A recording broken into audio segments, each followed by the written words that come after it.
saludo a quienes nos siguen en nuestras cápsulas educativas, en esta ocasión para hablar algún contenido sobre el sistema de multifondos. Digamos, en primer lugar, que los fondos de pensiones fueron creados en el año 1981 a través de un solo fondo de pensiones que simplemente se denominaba el Fondo de Pensiones. Este fondo se mantuvo intacto sin ninguna variación hasta el año 2000, que fue el punto de inflexión posterior a la crisis asiática, donde fueron afectados de una manera muy considerable los fondos de pensiones. Entonces se creó un segundo fondo que se denominó Fondo de Pensiones tipo 2, que estaba orientado a los pensionados y a las personas que estaban a 10 años de acogerse a pensión. Posteriormente, en el año 2002, se creó el esquema de multifondos, donde el fondo de pensiones tradicional, que se llamaba ya fondo tipo 1, pasó a denominarse fondo de pensiones tipo C, y el fondo tipo 2 pasó a denominarse fondo de pensiones tipo E. Ahora,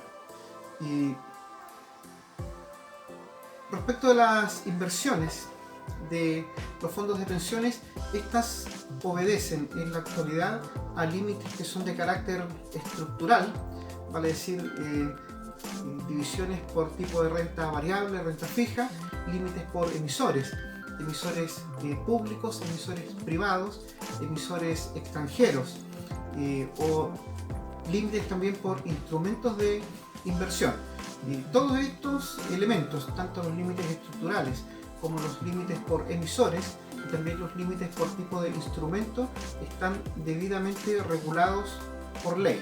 Y en este sentido intervienen distintas instituciones, tales como la Superintendencia de Pensiones, el Consejo Técnico de Inversiones, el Banco Central de Chile, la Comisión Clasificadora de Riesgos y otras leyes particulares que se van emitiendo en la medida del paso del tiempo. Ahora, la estructura del esquema de multifondos nosotros en general ya la conocemos. El objetivo de los multifondos no es garantizar a ciencia cierta mejores pensiones, sino que es permitir que los afiliados, los trabajadores que tienen sus ahorros en las AFPs, puedan aspirar a tener mejores saldos de acuerdo a la elección de los distintos portafolios de inversión. Entonces, el esquema está estructurado en 5 tipos de fondos, siendo el fondo de pensiones tipo A el más riesgoso, con un máximo de inversión en instrumentos de renta variable de un 80% y un mínimo de 40%. También hacemos la salvedad que normativamente este es un fondo opcional que las AFPs podrían tener, como también podrían no tenerlo. En la actualidad todas las AFPs tienen un fondo de pensiones tipo A. Luego está el fondo de pensiones tipo B con límites máximos de 60% y mínimo de 25% de inversión en instrumentos de renta variable. Este fondo se denomina fondo riesgoso.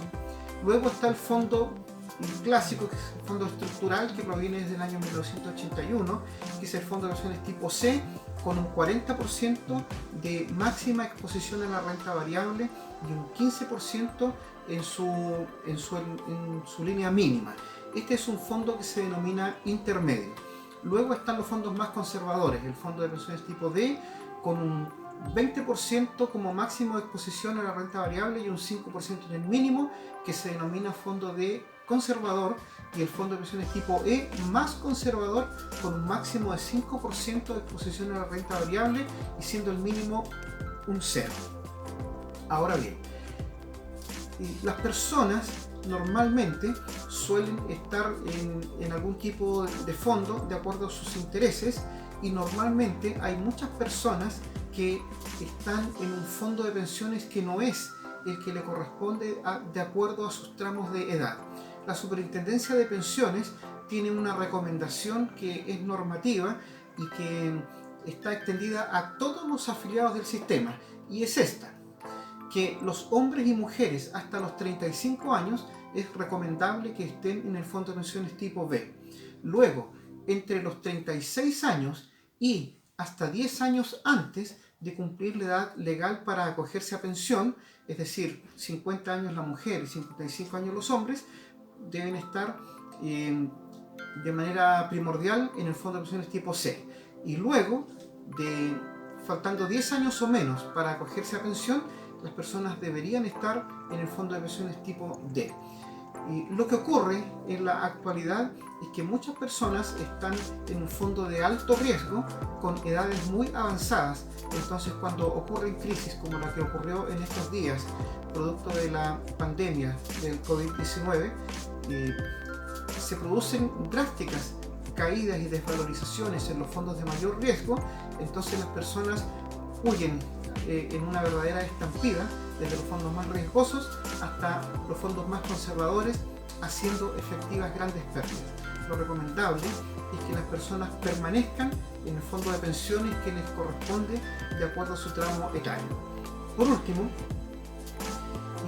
existen también ciertas restricciones para que las personas estén en uno u otro fondo. En primer lugar, independientemente de las recomendaciones que hace la Superintendencia de Pensiones, las personas pueden estar en cualquiera de los 5 multifondos hasta 10 años antes de cumplir la edad para acogerse a pensión. Es decir, una persona podría estar, un hombre hasta los 55 años en el fondo de pensiones tipo A y la mujer hasta los 50 años. No es lo más recomendable, pero existe la posibilidad que así sea.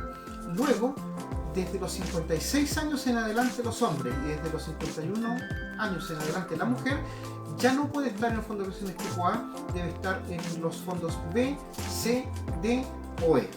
Si la persona decidiese permanecer en el fondo de mayor riesgo, entonces la administradora, por el solo mandato de la ley, lo va a sacar del fondo de pensiones tipo A y lo va a trasladar al fondo de riesgo inmediatamente inferior, que sería el fondo de pensiones tipo B. Por eso hay muchas personas que a veces reciben sus cartolas cuatrimestrales y dicen: yo tengo dinero en 2 fondos, yo no he firmado nada, la AFP me sacó. Efectivamente, la AFP lo sacó no porque a la AFP le hubiese parecido esto de manera antojadiza, sino que la AFP está cumpliendo con el mandato que le establece la normativa para resguardar sus propios fondos de pensiones.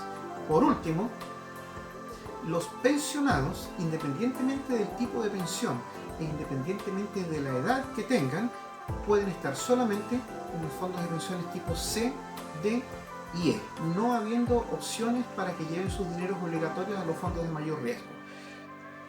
Sí es necesario destacar que estas restricciones aplican solamente para los ahorros obligatorios que financian las pensiones. Eso significa que todos los ahorros voluntarios, léase depósitos convenidos, cotizaciones voluntarias, APB colectivo o incluso la cuenta de ahorro voluntario, pueden estar en cualquier tipo de fondo, cualquiera sea la edad del pensionado, cualquiera sea el género del pensionado y también si está o no acogido a algún tipo de pensión. Les damos las gracias, nada más por ahora. Gracias por seguirnos.